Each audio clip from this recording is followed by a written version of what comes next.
Cookery சேனலை பார்த்து யார் வேணாலும் சமையல் பண்ணலாம். ஆனா சுவையான சமையல் பண்றது எப்படி? நான் இதயம் நல்லெண்ணெயில சமையல் பண்றேன். ஆஹா ஓஹோன்னு பாராட்டுறாங்க. நீங்களும் இதயம் நல்லெண்ணெயில சமையல் பண்ணுங்க, பாராட்ட வாங்குங்க. தினம் தோறும் வாங்குவே இதயம் பேச்சான செய்தி வருமா? இப்ப அவன் தப்பா போடுற அந்த செய்தி வரலையா? சொல்லவா? இல்ல இல்ல இல்ல இல்ல அதை பத்தியுமே சொல்றேன். நான் வேணாம்டான்னு நினைக்கிறேன். சும்மா நேரம் ரொம்ப இழுக்கிறீங்க. அதாவது மேற்கு தொகுதியை பொறுத்தளவு இன்றைக்கு அடிப்படை தேவைகளை படிப்படியாக செஞ்சிடறாங்க. அதுல குடிநீர் இணைப்பு கொஞ்சம் வேலை நடந்துகிட்டே இருக்கு. அந்த குடிநீர் இணைப்பு முடிஞ்ச உடனேயும் அதுல தார் சாலையும் போடுறோம். இந்த பேவர் பிளாக் இன்னைக்கு இங்க நம்முடைய 81வது வட்டத்துலையும் அது மாதிரி பழங்கானத்தில் வார்டு பழங்கான 24வது வார்டுலையும் இன்னைக்கு பணியை ஆரம்பிக்கலாம். இந்த பணின்றது தொடர்ச்சியாக நடந்துகிட்டே இருக்கும். ஏன்னா 10 ஆண்டு காலம் 15 ஆண்டு காலம் மேற்கு தொகுதியில் அடிப்படை தேவைகள் ஓரளவுக்கு தான் இருந்துச்சு. இப்போ முழுமையாக தண்ணீர் வர அளவுக்கு வீட்டு கனெக்ஷனும் எல்லாமே கொடுத்துட்ருக்குறோம். அது மாதிரி போயிட்டு இருக்குது. மேற்கு தொகுதியில முழு கவனம் எடுத்து மேற்கு தொகுதியை எப்படியும் முதலமைச்சர் ஜெயிக்க வைக்க வேண்டும் என்று சொல்லியிருக்கிறாரு. என்னை பொறுத்தளவு கிழக்கு தொகுதியில் தான் என்னுடையது. ஆனால் எனக்கு எல்லா தொகுதியும் என் தொகுதி மாதிரி தான், முதலமைச்சர் தொகுதி தான். அதனால் எல்லா வேலையும் பொதுமக்களுடைய அடிப்படை தேவைகளை நிறைவேற்றி வரணும்னு சொன்னார். நான் இது வரைக்கும் அரசியலே பேசுறதில்ல. நம்ம எதிர்கட்சி தலைவர் எடப்பாடியார் நேற்று அவர் பிரச்சாரத்தை போது சொன்னார், இந்த மாதிரி பதிவுத்துறையில் ஒரு பத்திரத்துக்கு 10% 10 பைசா வாங்கினாருனாலும் அவர் தான் சொல்லணும். ஏன்னா அவர் கட்சியும் ஆயிரக்கணக்கான பேர் பதிவு பண்ணுவாங்க, பொதுமக்கள் நிறையா பதிவு பண்ணுவாங்க. எந்த பத்திர ஆஃபீஸர்னாலும் பத்திரத்துக்கு பணம் வாங்குறாங்கன்னு நிரூபித்தா அதுக்கு நான் தயாராக இருக்கிறேன். ஏன்னா நான் அரசியலே பேசுறதில்ல. இப்போ என்னமோ ஒருத்தையும் ஒரு 4-5 பொம்பளையை விட்டு ஆடிக்கிட்டு இருக்கிட்டு ஒருத்தையார இந்த யூடியூப்பில் கேட்டு இதுக்கு தான் ஓட்டு போட்டோமா, இதுக்கு தான். பழைய ஆட்சியில் இருக்கிற வரலாறு சொன்னோன்னா அது மிகப்பெரிய வரலாறு இருக்குது. அதெல்லாம் இப்போ சிபிஐ என்கொயரியில் இருக்குது. அது மாதிரி சிபிசிஐடி என்கொயரி இருக்குது. பதிவுத்துறையை பற்றி கடந்த கால வரலாறுல என்னென்ன நடந்திருக்குது அதுகளை பற்றியெல்லாம் சொல்லிட்டு இருக்கிறாங்க. அது விரிவாக சொல்ல வேண்டிய காலகட்டம் வந்தால் கட்டாயம் விரிவாக சொல்கிறேன். எத்தனாம் தேதி எங்கே என்ன நடந்துச்சு, அது மாதிரி பரந்தூராக இருந்தாலும் சரி, அது நம்முடைய பிஎஸ்சிஎல் லேண்டாக இருந்தாலும் சரி, அப்புறம் இன்னொன்று நம்முடைய இப்போ சென்னையில் அந்த இந்த லேண்டாக இன்னொரு பேருமில் வருதுல்ல,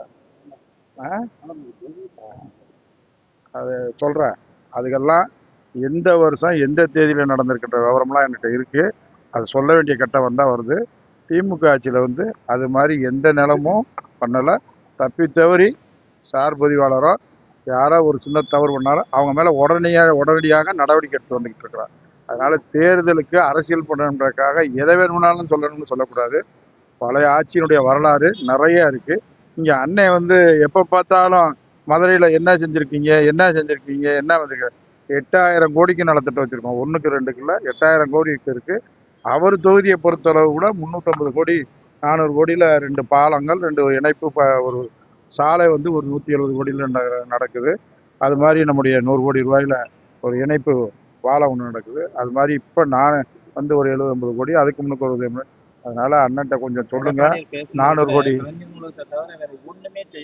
இப்போ சொன்ன 8000 கோடிக்கு வேலை நடந்துக்கிட்டு இருக்கு. இப்போ இந்த குடிநீர்னு சும்மா அமைச்சா பத்தாது. இப்போ பெரியார்ல இருந்து இருக்கக்கூடிய அந்த குடிநீர் திட்டமே 4500 கோடி ரூபா நம்முடைய நகராட்சித்துறை அமைச்சர் அடிக்கல் நாட்டார்.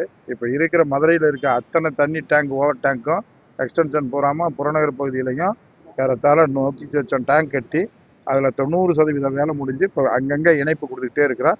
மேற்கு தொகுதியிலுமே குடிநீர் இணைப்பு இப்போ தான் கொடுத்துட்டு இருக்கிறோம். மதுரை மாவட்டம் மாநகர் மட்டும் இல்லை, அது சேடவெட்டியாக இருந்தாலும் சரி, திருப்பரங்குன்றமாக இருந்தாலும் சரி, அங்கே இருக்கக்கூடிய நம்முடைய உசிலம்பட்டியாக இருந்தாலும், கொட்டாம்பட்டியாக இருந்தாலும், மேலூராக இருந்தாலும் அத்தனை குடிநீர் இணைப்பும் இப்போ தான் நடந்துக்கிட்டு இருக்கு. அது மாதிரி பாலங்கள் நம்முடைய கோரிப்பாளையம் பாலமாக இருந்தாலும் சரி, மேலமட பாலமாக இருந்தாலும் சரி, டிஸ்ட்ரிக்ட் கோர்ட்டில் இருக்கக்கூடிய அந்த கட்டடமாக இருந்தாலும் சரி, உயர்நீதிமன்றத்தில் கட்டக்கூடிய கட்டடங்களாக இருந்தாலும் சரி, எல்லாமே நம்முடைய முதலமைச்சர் தளபதி திராவிட மாடல் ஆட்சி செஞ்சு கொண்டு இருக்கக்கூடிய இவருடைய ஆட்சியில் தான் நடந்துக்கிட்டு இருக்கு. அது இப்போ தான் நடந்துக்கிட்டு இருக்குன்றத கொஞ்சம் நீங்களே மீடியாக்களும் சொல்லணும். நீங்கள் மீடியாக்கள் ஒரு சைடு மட்டுமே கேள்வி வைக்காதீங்க.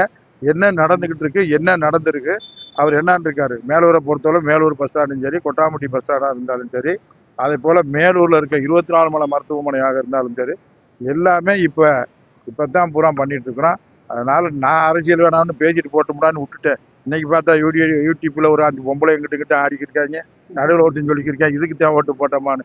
எதுக்கு ஓட்டு போட்டிருக்காங்க என்னன்ற தெரியும். நாங்கள் நடக்கண்டு இதுவரைக்கும் வரலாறுல இல்லை, 4ஆம் தேதி தமிழ்நாட்டு வரலாறுலேயே 274 கோடி ரூபா ஒரே நாளில் பதிவுத்துறையில் வந்திருக்கு. இப்படி சொல்கிற மாதிரி என்னத்தோ சொல்லலாம். அவங்க ஆண்டில் பதிவுத்துறை வந்து 8000 9000 கோடி தான் இருந்துச்சு. திமுக ஆட்சியில் 24,000 கோடி ரூபா ஒரு ஆண்டுக்கு வருமானம் வந்திருக்கு.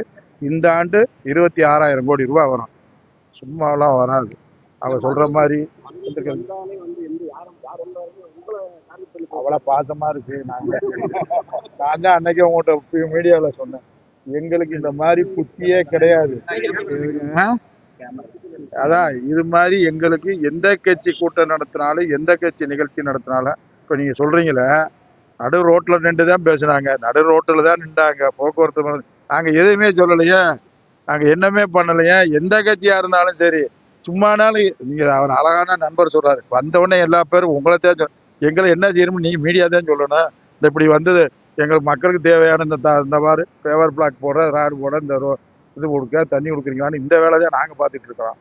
மீடியாக்களில் வந்து நாங்கள் வந்து விளம்பரத்துக்காக சொல்லலை, நான் அரசியலாக பேசக்கூடாதுன்னு சொன்னேன். நீங்கள் போன மீடியாவில் அப்போ சொன்னேன். வெளிநாட்டு போய் முதலீடு கூட விமர்சனம் பண்ணிட்டு போறாரு.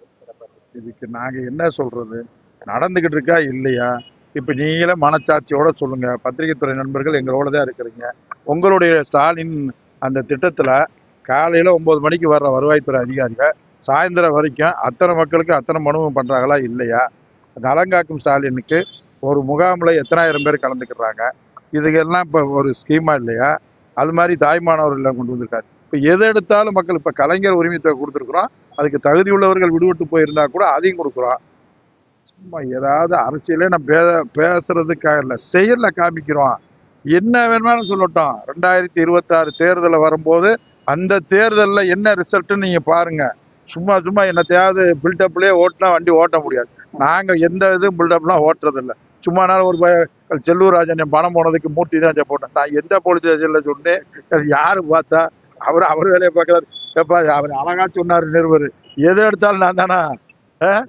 வேலை பார்க்கறது வந்து சிரமமாக இருக்கா, இல்லை பணி செய்கிறதுல யாருக்கும் வருத்தம் இருக்கா என்னன்னு தெரியல. எங்கள் வேலையை பார்க்குறதுக்கு எங்களுக்கு நேரம் பத்தலை.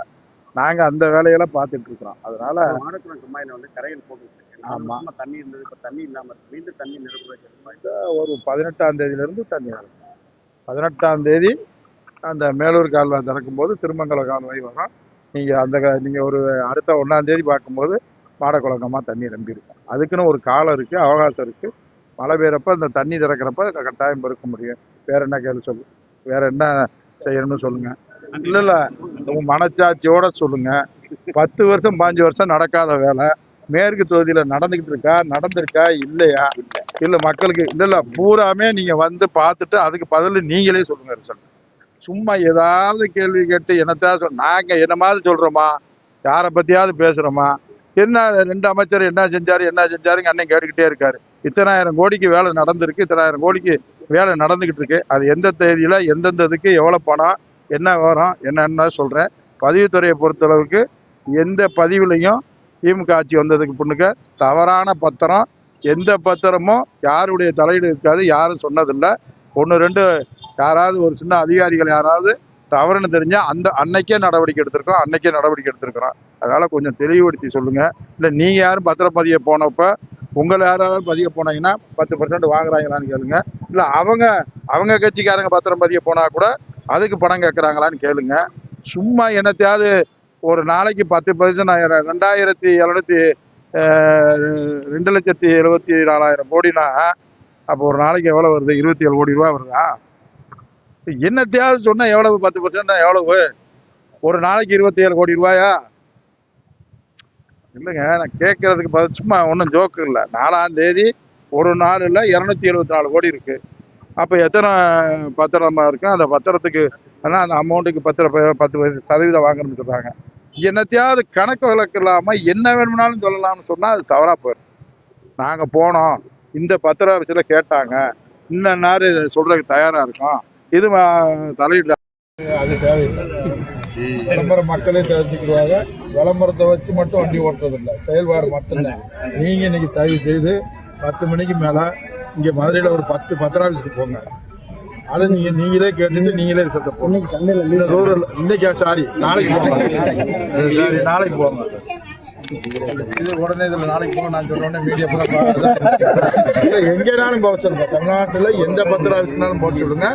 அது மாதிரி இருந்தால் நீங்கள் உடனே சொல்லுங்க. இல்லைன்னா அவர் என்னை கேட்ட கேள்விக்கு நீங்களே பதில் சொல்லுங்க. சரியா?